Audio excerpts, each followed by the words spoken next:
Welcome to the Sleep Factory, a quiet place where stories unfold slowly and sleep comes gently. Tonight we have a calm and reflective tale to ease you into rest. So close your eyes, settle in, and let the story carry you. In the heart of a quiet town, where cobblestones gleamed softly under gentle streetlights, there stood a peculiar little shop that most people never seemed to notice. It was tucked between a flower shop and a bakery, with windows that always seemed to catch the light just so, creating a warm, golden glow that spilled onto the street like honey. The shop belonged to Eleanor Whitmore, though she preferred simply to be called Ellie. At 73, she moved with the careful grace of someone who had learned to cherish each step, each breath, each quiet moment. Her silver hair was always arranged in a soft bun, secured with pins that had belonged to her grandmother, and she wore cardigans in shades of lavender and sage green that seemed to match the twilight hours she loved most. But Ellie's shop was unlike any other. Behind its unremarkable wooden door lay rows upon rows of glass shelves, each one filled with delicate vials that caught and held light like captured stars. These weren't ordinary bottles. They were memory vessels, each one containing a precious moment that someone had needed to keep safe. You see, Ellie was what the townspeople called a memory keeper, though most had forgotten such people existed.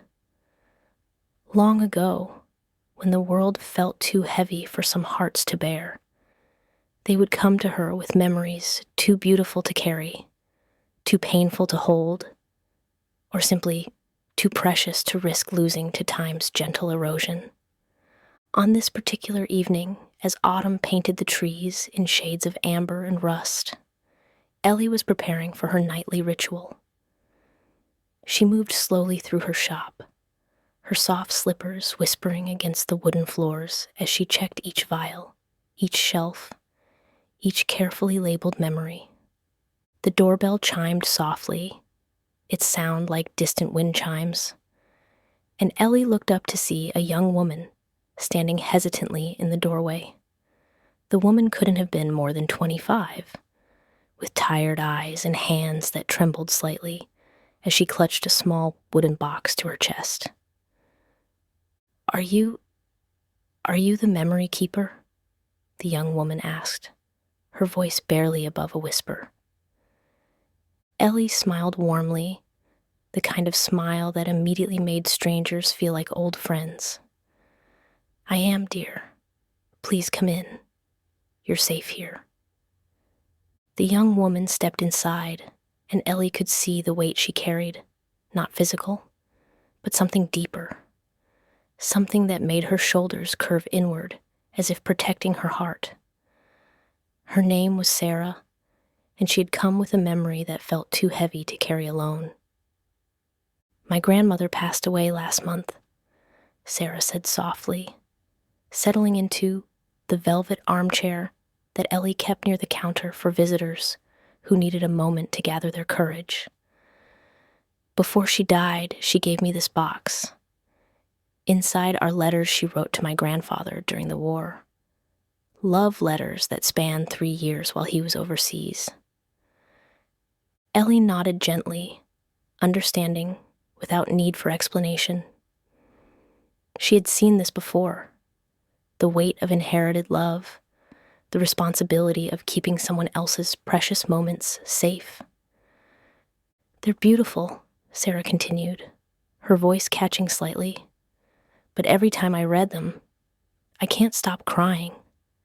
Not sad tears, but overwhelming tears. Like there's too much love in them for my heart to hold. I'm afraid I'll damage them with my tears, or lose them somehow, or that the intensity of what they contain will fade if I keep them too close." Ellie moved to her work table, where dozens of empty vials waited like patient friends. She selected one with particular care, It was slightly larger than the others, with a subtle rose tint to the glass that seemed perfect for holding letters filled with love. "Tell me about one of the letters," Ellie said softly as she prepared the vial.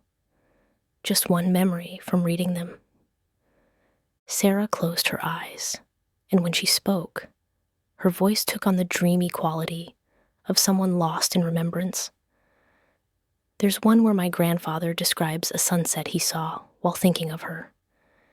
He wrote about how the colors reminded him of the way her cheeks flushed when she laughed, and how he promised himself he would spend every sunset for the rest of his life, making her laugh just to see that color again." As Sarah spoke, something wonderful happened. The empty vial in Ellie's hands began to glow with the softest pink light, warm and gentle, like the first rays of dawn. The memory was finding its way into the glass, drawn by Sarah's words and Ellie's careful intention. "He kept that promise," Sarah whispered. "Grandmother always said he could make her laugh until the day he died, 57 years later." The glow in the vial intensified slightly, then settled into a steady, comfortable radiance. Ellie sealed it carefully and wrote a label in her flowing script. "Love letters, sunset promise, Sarah's grandmother's joy." "There," Ellie said gently, placing the vial on a special shelf near the window where it could catch the morning light. "Now the memory is safe but still yours. Whenever you want to visit it, you simply come here. It will be waiting, unchanged and perfect, for as long as you need it to be." Relief washed over Sarah's face, like a tide going out. "Will I still remember it myself?" "Of course, dear. I don't take memories away. I simply give them a safe place to rest. Think of it like lending your most precious book to the most careful librarian in the world. It's still yours, but now it's protected." After Sarah left, walking lighter than she had arrived, Ellie continued her evening rounds. She moved from shelf to shelf, gently dusting each vial and checking that all was well with the memories in her care. Here was a vial containing the memory of a father teaching his daughter to ride a bicycle on a spring morning when the cherry trees were in bloom. The memory glowed with soft green light, and occasionally Ellie could hear the faint echo of laughter and encouraging words. "You're doing it, sweetheart. You're flying." There was another vial, this one shimmering with deep blue light, that held the memory of two young men saying goodbye at a train station, not knowing they would never see each other again. The memory was tinged with sadness, but also with the profound love of a friendship that had shaped both their lives. On a higher shelf, almost out of reach, sat a vial that pulsed with golden light. It contained the memory of a woman seeing her newborn child for the first time. The overwhelming rush of love so powerful that the new mother had asked Ellie to keep it safe until she felt strong enough to carry such enormous joy. Each memory was different, each one precious in its own way. Some were sad, some joyful, some bittersweet combinations of both. But all of them were treated with the same gentle care, the same reverence for the human heart's capacity to feel deeply. As Ellie worked, she hummed softly to herself, old lullabies her own grandmother had sung, melodies that seemed to soothe not just her, but the memories themselves. The vials responded to her voice, their lights growing steadier, more peaceful. Near midnight, when the town was deep in sleep, Ellie made herself a cup of chamomile tea and settled into her reading chair. This was her favorite part of the evening, the quiet hours when she would open the special journal where she recorded not the memories themselves, but the stories of the people who brought them. Tonight she wrote about Sarah, about the love letters and the young woman's wisdom in knowing when something was too precious to risk. She wrote about the way relief had transformed Sarah's face, how her shoulders had straightened as she walked out into the night. But as Ellie wrote, she noticed something unusual. One of the vials on the highest shelf was glowing more brightly than usual. It was an old one of the first she had ever created, containing a memory from her own childhood. She rose carefully and fetched her step stool, climbing slowly until she could reach the special vial.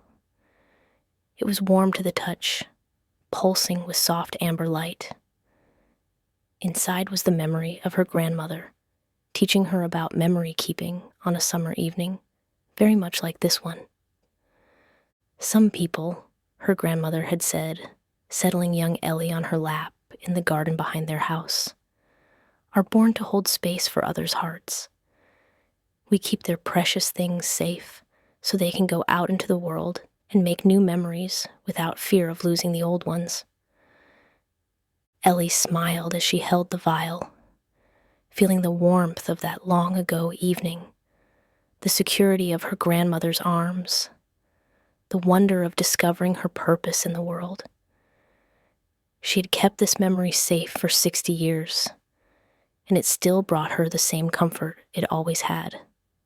As she placed the vial back on its shelf, she noticed something else. Several other vials throughout the shop were glowing more brightly than usual.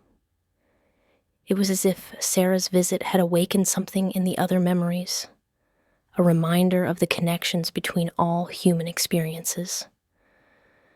The vial with the bicycle riding lesson pulsed gently, resonating with the memory of love passed down through generations. The train station goodbye glowed in harmony with the love letters, both holding the bittersweetness of love and separation. And the new mother's overwhelming joy seemed to dance with the light from all the others, a reminder that all these memories were part of the great tapestry of human experience. Ellie settled back into her chair, her tea cooling in her hands as she watched the gentle light show. This was why she did what she did, not just to keep individual memories safe, but to create a space where all these precious moments could exist together, supporting and enriching each other. The hours passed quietly. Occasionally, someone would walk by the shop window, glancing in at the warm glow, but never quite seeing what was really there. The magic of memory keeping was subtle that way, visible only to those who needed it, invisible to those who weren't ready. As dawn approached, painting the sky in soft pastels that reminded Ellie of the love letters, she began her morning routine. She would refresh the water in the small vases scattered throughout the shop, each one holding a single flower, chosen to complement the memories nearby. Daisies for childhood memories, roses for romantic love, lavender for peaceful moments, baby's breath for new life. The flowers helped, she had discovered long ago. They added another layer of gentleness to the space, another reason for the memories to feel at home. As she worked, the doorbell chimed again. This time it was Marcus, an elderly gentleman who visited every few weeks to sit quietly near a particular shelf. His wife's memory of their wedding dance was kept there. She had developed dementia and could no longer remember their life together. So he had brought the memory to Ellie to keep it safe until she might be ready for it again. "Good morning, Ellie," Marcus said softly, settling into his usual chair. "Good morning, dear. She's glowing particularly bright today," Ellie said, gesturing to the vial that held the wedding dance. "I think all the memories are feeling especially connected today." Marcus smiled, his eyes gentle, as he watched the soft light pulse in rhythm with what might have been music only he could hear. She would have loved that, he said. She always said our love was part of something bigger, something that connected us to everyone who had ever loved. They sat in comfortable silence for a while, Marcus drawing strength from the preserved memory of his wife's joy, Ellie drawing satisfaction from providing the sanctuary for love that refused to be forgotten. Other visitors came throughout the day. A middle-aged man brought the memory of his father's approval, the one time his stern father had said he was proud, a moment too precious to risk losing to doubt and time. A teenage girl brought the memory of her best friend's laughter before the friend moved away, wanting to keep it safe until they could reunite. Each memory found its perfect vessel. Each person left lighter than they had arrived. And Ellie tended to them all with the same gentle care, the same understanding that memories were not just personal treasures, but pieces of the larger human story. As evening fell once again, Ellie found herself thinking about Sarah and the love letters. Tomorrow she knew Sarah would probably return, not because she needed to reclaim the memory, but because she would want to visit it, to sit in its presence without the weight of carrying it alone. This was the true gift of memory keeping, Ellie realized as she watched the vials glow in the twilight. It wasn't about taking memories away, but about creating a space where they could be fully appreciated without overwhelming the people who cherished them. The shop filled with its nightly symphony of gentle light as memories responded to each other across the shelves. Love recognizing love, joy calling to joy, even sadness finding comfort in the company of other sorrows that had been transformed by time and care into something beautiful. Ellie made her evening tea and settled into her chair, surrounded by the gentle glow of hundreds of precious moments. She opened her journal and began to write about the day's visitors, but also about the connections she had witnessed, the way memories seemed to strengthen each other, the way love multiplied when given space to exist safely. Outside, the world rushed on with its daily concerns and busy schedules. But inside the memory keeper's shop, time moved differently. Here, moments could last forever without losing their power. Here, love was never truly lost. Here, the most precious pieces of human experience were kept safe, tended with care, and allowed to glow with their own quiet light. As the night deepened and the town settled into sleep, Ellie made her final rounds. She checked each vial, adjusted the flowers, and whispered soft goodnights to the memories in her care. Some pulsed brighter at her words, others settled into peaceful dimness, all of them secure in the knowledge that they were valued and protected. The memory keeper's work was never truly finished, but it was deeply satisfying. Each day brought new treasures to safeguard, new people to comfort, new connections to witness between the experiences that made up the human heart. And in her own vial on the highest shelf, the memory of her grandmother's words continued to glow. We keep their precious things safe so they can go out into the world and make new memories without fear. This was Ellie's gift to the world, not just the keeping of memories, but the freeing of hearts to love again, to risk again, to collect new precious moments without fear of losing the old ones. In her gentle hands, nothing beautiful was ever truly lost. The shop settled into peaceful quiet, filled with the soft glow of treasured moments and the satisfaction of love carefully preserved. And Ellie, surrounded by the light of 1,000 precious memories, closed her eyes and smiled, knowing that tomorrow would bring new opportunities to tend the treasures of the human heart. Thank you for spending this time with us. If this story brought you comfort or helped you drift off, we'd love for you to like and subscribe to The Sleep Factory. Sweet dreams, and we'll see you again soon.